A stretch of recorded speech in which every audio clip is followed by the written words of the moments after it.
नमस्कार दोस्तों, आप सभी का स्वागत है क्यों हिंदी पर। मैं हूं अभिनव सिंह।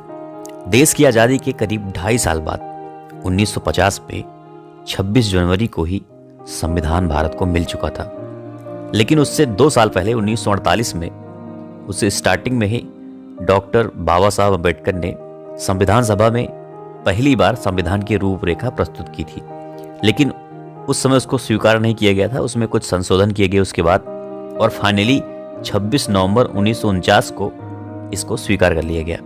इसीलिए 26 नवंबर को हर साल संविधान दिवस मनाते हैं। फिर उसके 2 महीने बाद 26 जनवरी 1950 को फाइनली संविधान पारित हो गया और पूरे देश भर में ये संविधान लागू हो गया। तब से हर साल इस दिन को भारत में गणतंत्र दिवस के रूप में मनाया जाता है।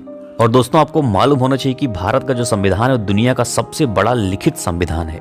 लेकिन सबसे बड़ा सवाल है कि आखिर 26 जनवरी को ही क्यों ये दिन चुना गया। उसके पहले ही सब कुछ बन चुका था, सब कुछ तैयार हो गया था। तो संविधान के बन जाने के बाद जो इसके निर्माता लोग हैं, जो उस वक्त नेता थे, उनके अंदर एक विचार आया कि इस खास मौके को किसी ऐसे अवसर पर मनाया जाए जिसका संबंध पहले से ही राष्ट्रीय गौरव से हो। तो सबने मिलकर फैसला किया कि पूर्ण स्वराज दिवस, तो 26 जनवरी को पूर्ण स्वराज दिवस पहले मनाया जाता था। दरअसल हुआ क्या था कि इसी दिन 1930 में भारतीय राष्ट्रीय कांग्रेस ने भारत को पूर्ण स्वराज घोषित किया था।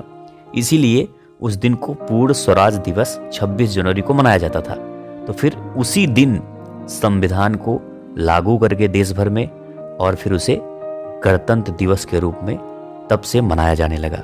देश के राष्ट्रीय त्योहारों में से एक है हमारा गणतंत्र दिवस, और इस दिन हम स्वतंत्रता सेनानियों और वीर योद्धाओं को याद करते हैं।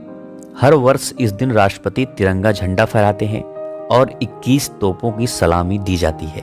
और पूरे देश भर के विद्यालयों में भी इस दिन रंगारंग कार्यक्रम का आयोजन भी किया जाता है।